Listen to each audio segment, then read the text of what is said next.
Sejam bem-vindos, sou a professora Selma. Vamos para mais uma aula de biologia? Nessa aula nós vamos falar sobre reprodução humana.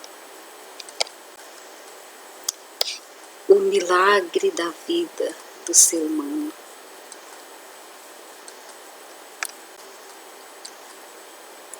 A reprodução no ser humano é do tipo sexuada. Quais as vantagens da reprodução sexuada? Ela promove o aumento da variabilidade genética, aumenta a chance de adaptação da espécie caso o ambiente sofra alterações. Ou seja, essa variabilidade ela faz com que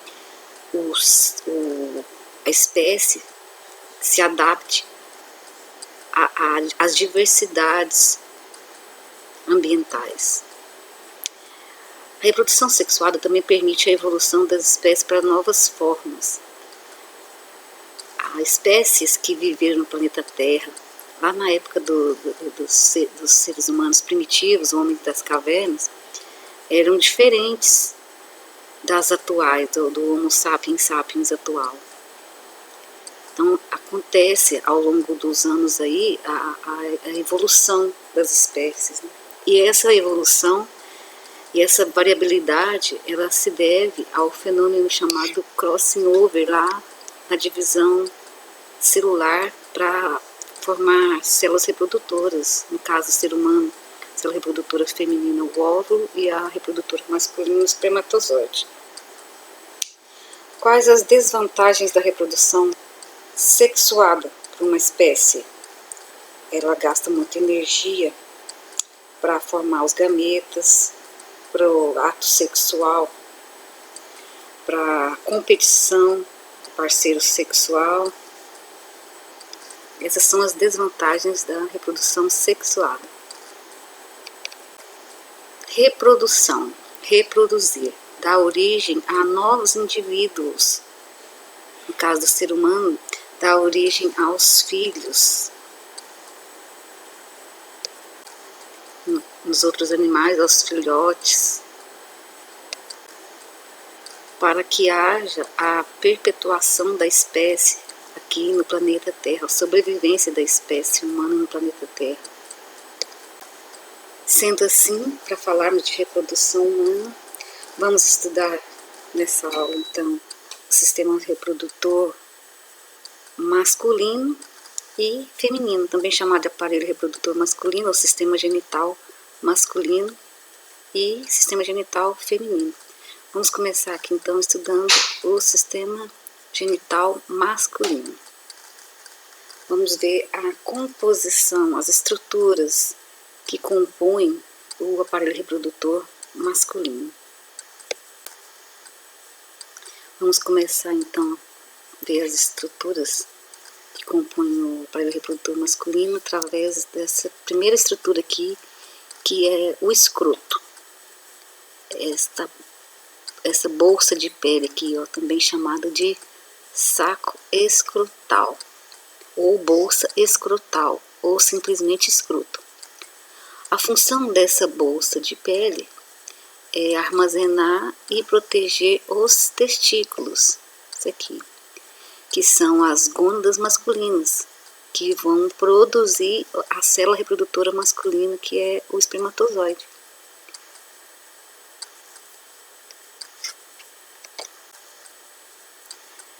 Essa bolsa escrotal, além de proteger e armazenar os testículos, ela controla a temperatura dos testículos.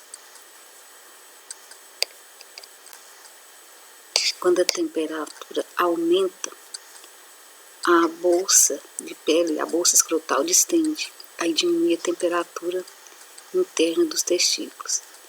Quando a temperatura baixa, diminui, a bolsa se contrai e aumenta a temperatura interna. O controle da temperatura do testículo é muito importante para o processo de espermatogênese, que é a formação aí da célula reprodutora espermatozoide. O testículo, que é essa estrutura aqui. É chamado também de gônada masculina. O homem possui um par de testículos, ou seja, 2 testículos. É aqui no testículo que é produzido o gameta masculino, a célula reprodutora masculina, o espermatozoide. O testículo também produz o hormônio sexual masculino, chamado de testosterona.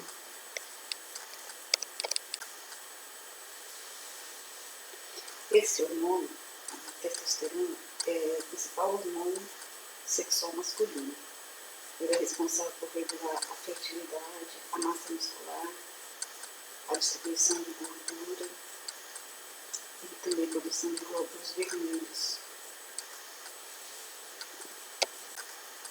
Aqui nessa figura nós temos aqui um testículo mostrando a visão interna, ou seja, mostrando dentro do testículo. Aqui dentro do testículo tem essa estrutura aqui, são túbulos. Aqui está estendido aqui para a gente ver que são filamentos chamados de túbulos seminíferos. Nesses túbulos seminíferos que ocorre a espermatogênese, ou seja, o processo de formação dos espermatozoides. Aqui nós temos a ampliação de um túbulo seminífero para ver a composição deste túbulo seminífero, mostrando aqui as células de Sertoli, as células de Leydig. As células de Leydig são chamadas também de células intersticial, que é entre os tecidos. Sob a influência do hormônio luteinizante, essa célula produz o hormônio testosterona, que nós acabamos de falar sobre ele. Já as células de Sertoli mostradas aqui na figura, elas produzem substâncias que nutrem, ou seja, que alimentam os espermatozoides.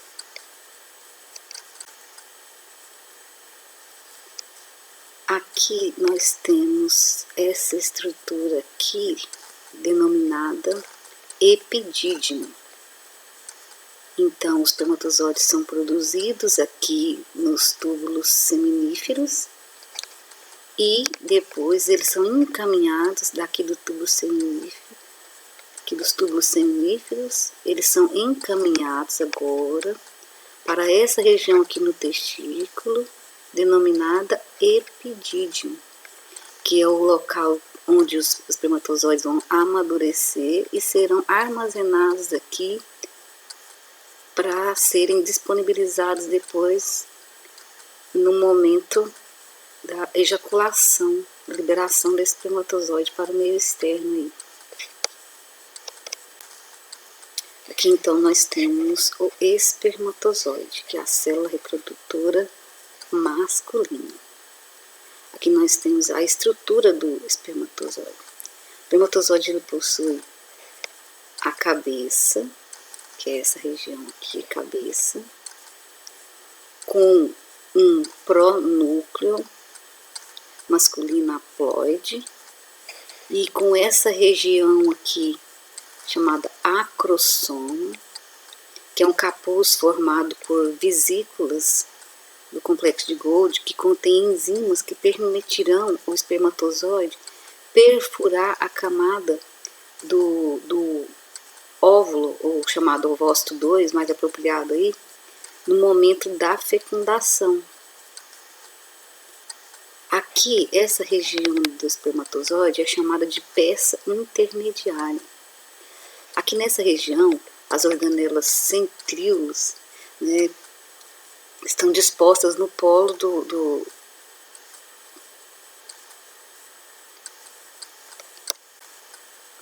ou no polo oposto ao acrosoma, originando os microtúbulos que constituem o flagelo, que é essa estrutura aqui, que a gente chama de cauda também, mas o nome correto é flagelo. Essa aqui, na peça intermediária, contém uma grande concentração de organelas chamadas mitocôndrias, que são as que fornecem energia para os batimentos aqui do flagelo. Então, a energia para os batimentos do flagelo, para o espermatozoide poder se locomover, vem aqui das mitocôndrias que estão aqui nessa parte do espermatozoide chamado peça intermediária. Então aqui nós temos, propriamente dito aqui, a cauda, né, o flagelo, cujos batimentos desse flagelo impulsionam o espermatozoide para ele poder se locomover. Então já falamos do escroto, que é a bolsa de pele, falamos do testículo, que é a glândula reprodutora do espermatozoide, falamos desta região anexa ao testículo, que é o epidídimo. Agora vamos falar do canal deferente. É este canal aqui, ó, este fio aqui, esse conduto, esse ducto aqui. Aqui o canal deferente, que se liga aqui ao epidídimo. O canal deferente, então, comunica o epidídimo com a vesícula seminal. Aqui está, então, a vesícula seminal. A vesícula seminal produz o líquido seminal. Esse líquido contém substâncias nutritivas, principalmente um carboidrato chamado frutose, que irá nutrir também o espermatozoide fora do corpo do homem, fora do organismo masculino. Agora vamos falar da próstata. Aqui a vesícula seminal, abaixo da vesícula seminal, aqui ó, arredondada aqui, nós temos a próstata. A próstata, ela produz uma secreção prostática de composição alcalina, que reduz a acidez da vagina, favorecendo a sobrevivência do espermatozoide lá dentro da vagina, na hora do ato sexual do homem com a mulher. Agora vamos falar da glândula bulbo-uretral, que é esta glândulazinha aqui, ó. Esta glândula, ela produz uma secreção que lubrifica, uma substância líquida, que lubrifica o canal da uretra e facilita a movimentação, ou seja, a motilidade dos espermatozoides.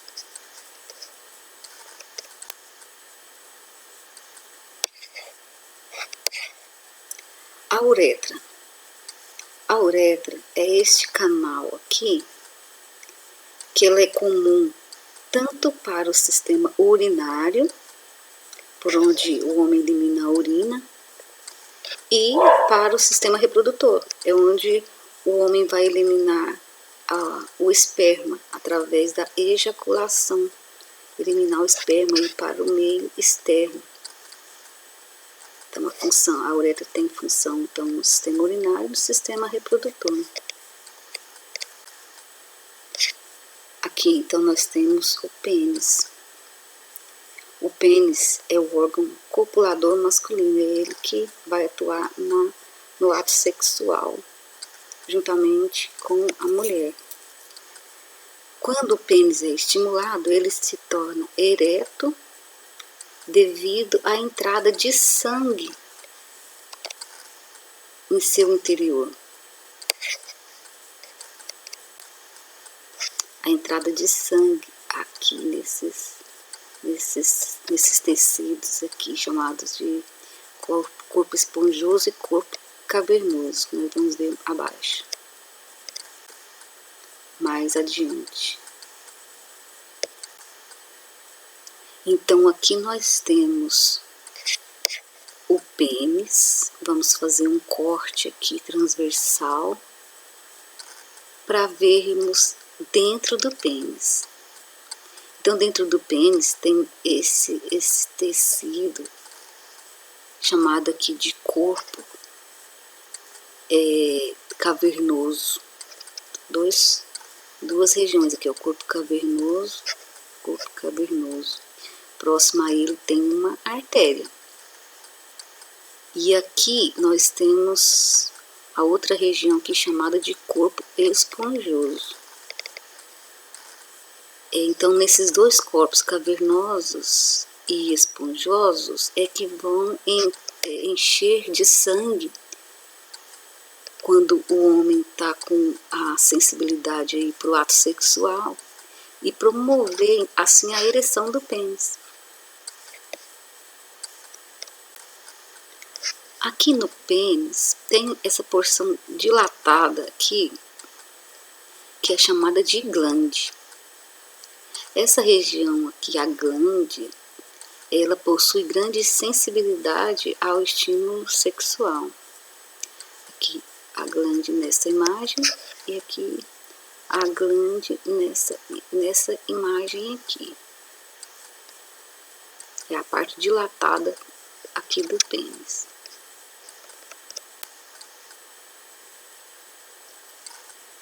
A pele que recobre a glande, ela é denominada de prepúcio.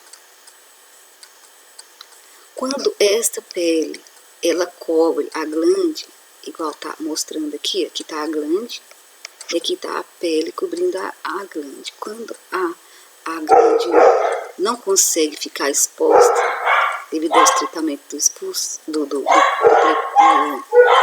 do prepúcio, que é a pele aqui, fala-se que o indivíduo tem fimose.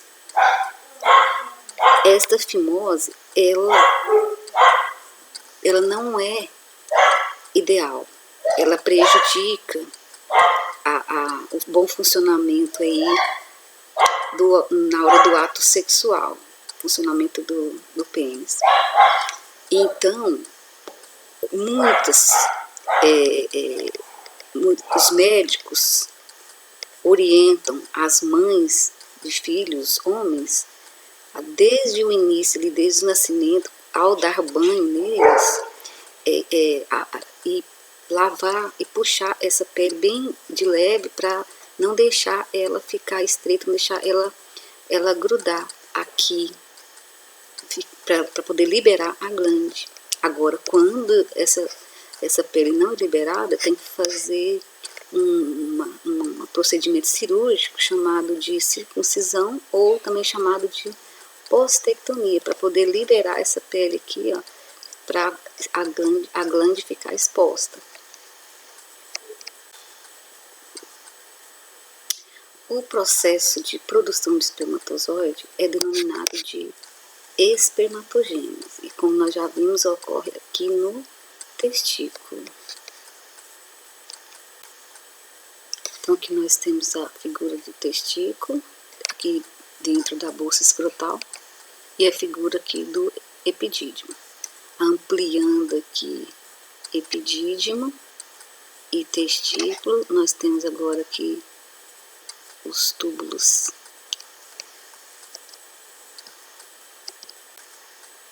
seminíferos, e mostrando, ampliando aqui os túbulos seminíferos, nós vamos ver aqui as células aqui dentro do túbulo seminífero.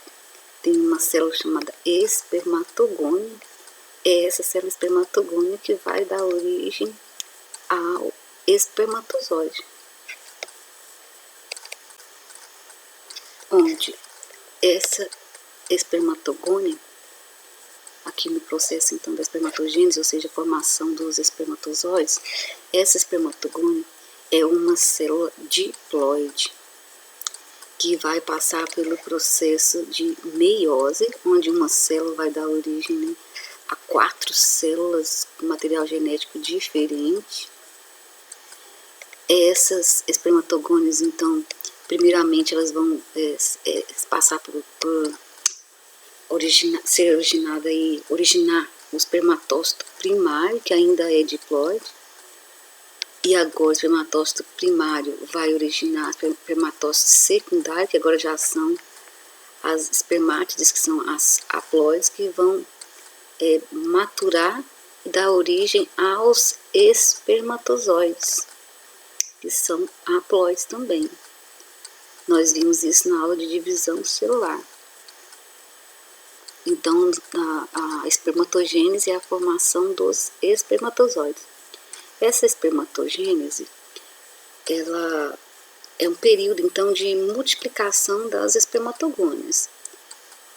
Essa multiplicação desses espermatogônios, ela inicia-se aproximadamente no homem, na criança aí, com aproximadamente 7 anos de idade.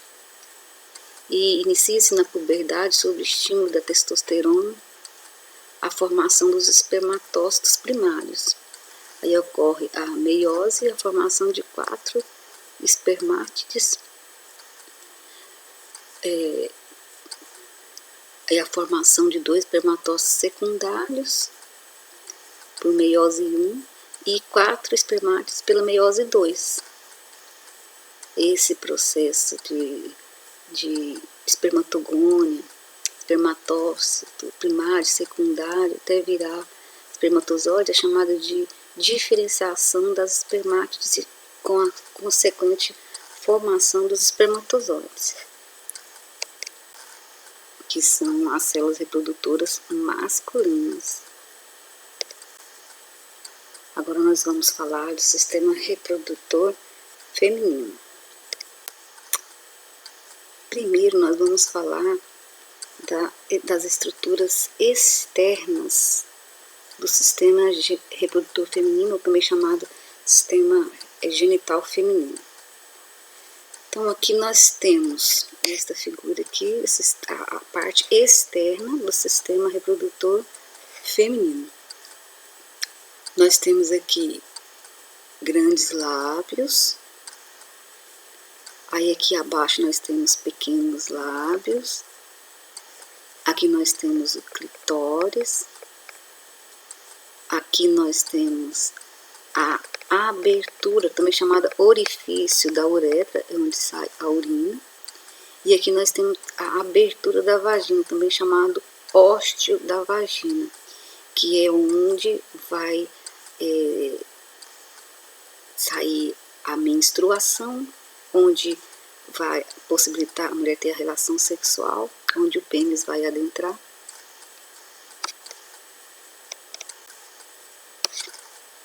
Os grandes lábios são dobras formadas por tecido adiposo e conjuntivo. São cobertas por pele e por pelos. Ajudam a proteger a abertura da vagina e da uretra contra agentes infecciosos, como fungos, bactérias.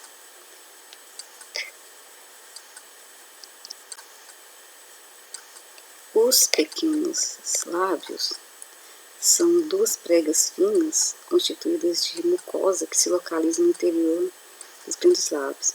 Eles são bastante vascularizados e por isso a área é bastante sensível. E eles aumentam de volume quando a mulher está sexualmente excitada.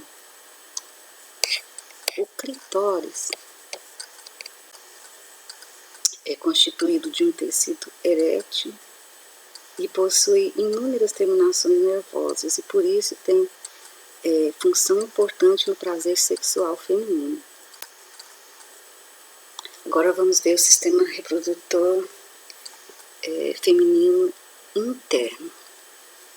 Então aqui nós temos uma visão geral do sistema reprodutor feminino interno.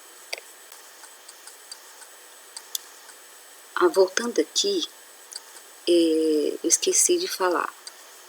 O conjunto grandes lábios, pequenos lábios, clitóris, esse monte pubis aqui, onde tem os pelos pubianos, todo esse conjunto aqui é chamado de vulva, mas atualmente o nome mais usado para esse conjunto de estruturas externas aqui é pudendo feminino. Agora sim, vamos para o aparelho reprodutor feminino internamente. Então, internamente, aparelho reprodutor feminino é constituído aqui deste canal vaginal, do útero. Aqui temos o colo do útero.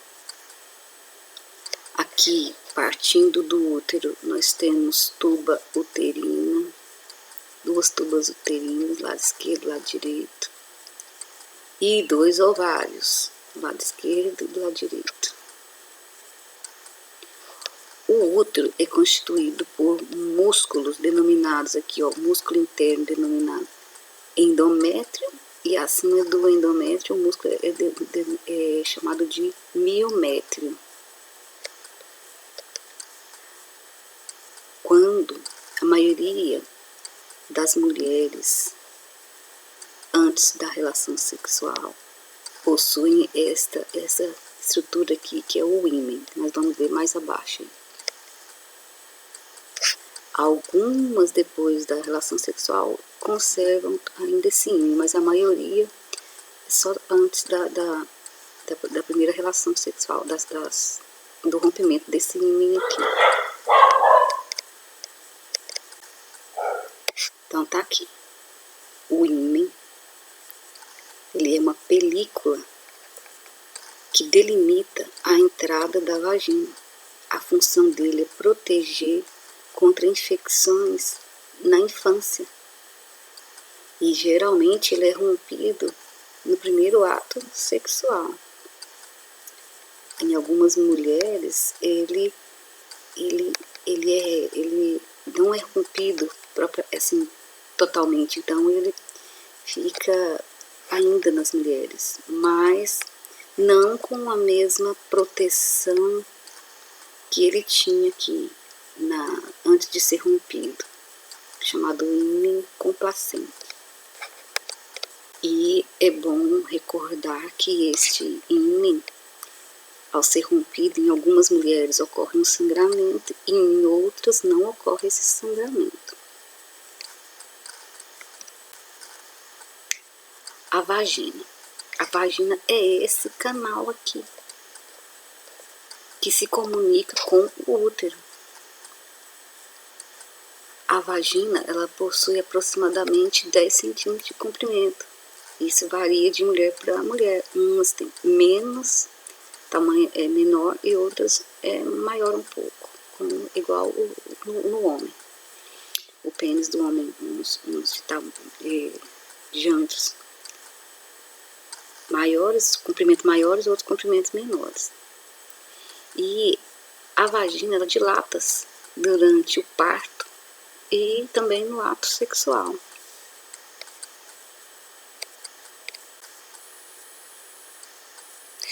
O útero é um órgão muscular oco.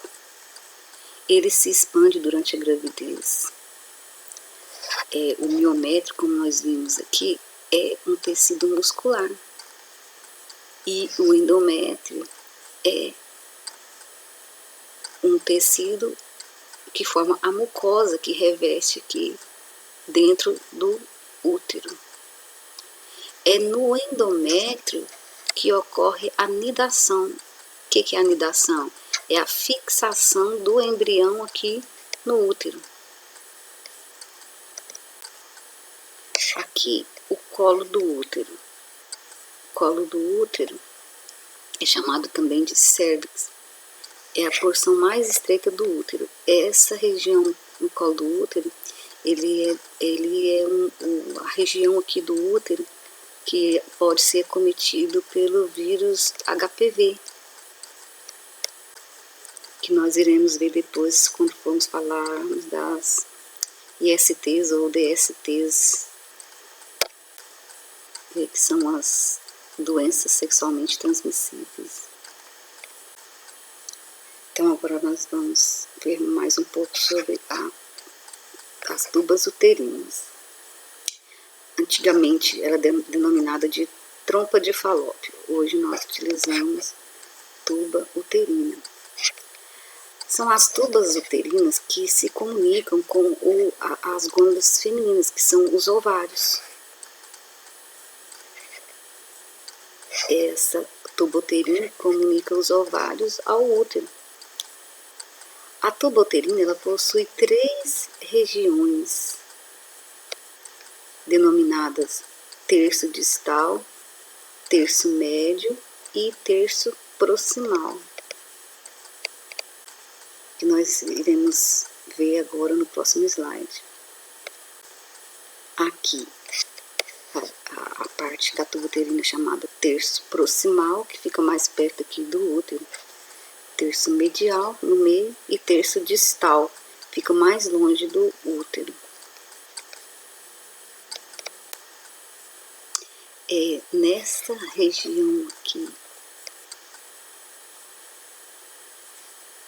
região aqui, ó,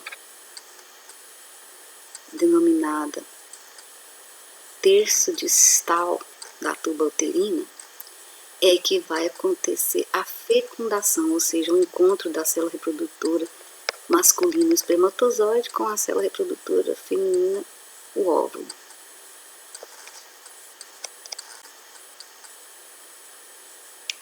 A tuba uterina também possui ciliatura, que auxilia a locomoção do embrião até o útero, até o embrião chegar aqui no útero, no processo denominado nidação, que nós comentamos anteriormente. Essas franjas aqui, da porção final aqui, do terço distal aqui da tuba uterina, elas são chamadas de fímbrias.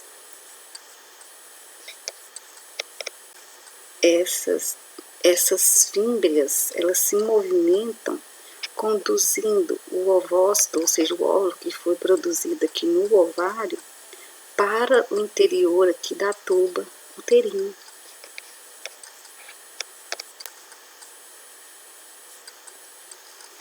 Aqui agora nós vamos estudar os ovários, também chamados de gônadas femininas. São 2 ovários, do lado direito e do lado esquerdo. Aqui nessa figura estamos mostrando um ovário fechado, para a gente observar, e um ovário aberto. Aqui nos ovários são produzidos os óvulos, também chamados mais apropriadamente por ovócito 2, mas a gente costuma falar mais em óvulos, mas o nome mais correto mais apropriado é ovócito 2. Os ovários também produzem os hormônios estrógeno e progesterona, que nós vamos ver depois, logo abaixo aqui no próximo slide, ou seja, nos próximos slides. Aqui agora nós temos então a vista de um ovário aberto, mostrando aqui os folículos de Graafi. Os folículos de Graafi são portadores aí dos ovócitos primários que precedem a ovulação, que dará origem aos ovócitos secundários, o que nós chamamos de óvulos. E mostra também o corpo lúteo, que é essa estrutura amarela que surge a partir do folículo rompido após a ovulação. Essa ovulação é nada mais que a maturação do óvulo e liberação do óvulo para a tuba uterina, e onde esse óvulo agora pode ser fecundado, dando início aí a uma gestação, ao desenvolvimento aí de um bebê. Então, nós vamos falar agora da ovogênese, ou seja, da produção de óvulos. A ovogênese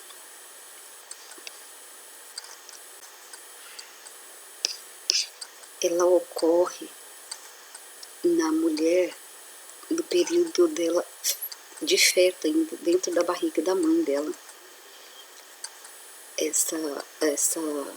as células germinativas